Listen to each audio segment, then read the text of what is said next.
नए नियमों को लेकर देश में बहुत बड़ा विवाद है। सोशल मीडिया पर लगातार अरावली ट्रेंड कर रहा है। लोग कह रहे हैं कि अरावली को बचाइए, सेव अरावली ट्रेंड कर रहा है और यह दावा किया जा रहा है कि नए नियमों की वजह से अरावली पर्वत को काफी नुकसान होगा। और आज हम इसी खबर का पूरा विश्लेषण आपके सामने करेंगे। सबसे पहले आपको बताते हैं कि अरावली पर्वतमाला क्या है। यह पर्वतमाला गुजरात, राजस्थान, हरियाणा और दिल्ली यानी 4 राज्यों में करीब 1,47,000 वर्ग किलोमीटर क्षेत्र में फैली हुई है। यह आपकी स्क्रीन पर है। राज्य आप देख लीजिए, गुजरात, राजस्थान, हरियाणा और दिल्ली। लगभग 1.5 लाख वर्ग किलोमीटर में अरावली पर्वतमाला फैली हुई है और अरावली पर्वतमाला करीब 200 करोड़ वर्ष पुरानी है। 200 करोड़ वर्ष पुरानी। और यहां पर तांबा, जिंक, ग्रेनाइट, लेड और कॉपर जैसे खनिज पदार्थों का भंडार है।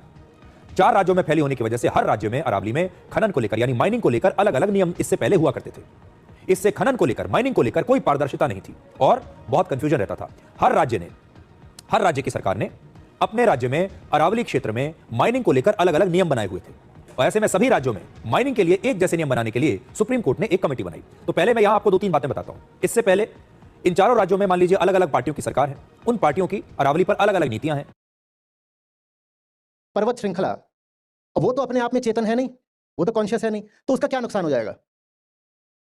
ठीक है, बहुत ज्यादा उस पर हरियाली भी नहीं है, पत्थर ही है ज्यादा, बहुत पुराने पहाड़ हैं अरावली, हिमालय से ज्यादा पुराने हैं और इतने पुराने हैं कि घिस घिस करके अब उनका जो कद भी है वो बहुत ऊंचा नहीं रह गया। तो किसी का नुकसान होना है, किसी का फायदा होना है। जिनका फायदा होना है वो सब ताकतवर लोग हैं, वो मुट्ठी भर लोग हैं पर बहुत बहुत ताकतवर हैं। ये मामला सिर्फ एनवायरमेंटल डिस्ट्रक्शन का नहीं है, ये मामला इकोनॉमिक इनजस्टिस का है। और जिनका नुकसान होना है वो बहुत बड़ी तादाद में, बहुमत में है, पर वो सब गरीब लोग हैं। तो ये कुल मिलाकर के खेल ये है कि अरावली के कटने से गरीबों के पास जो रहा सहा बचा खुचा थोड़ा बहुत भी है वो और ज्यादा अमीरों की तरफ चला जाएगा। आप कहेंगे अमीर तो अमीर है, उसे गरीब को लूटने की क्या पड़ी है, इसलिए कोई गरीब बहुत ज्यादा है।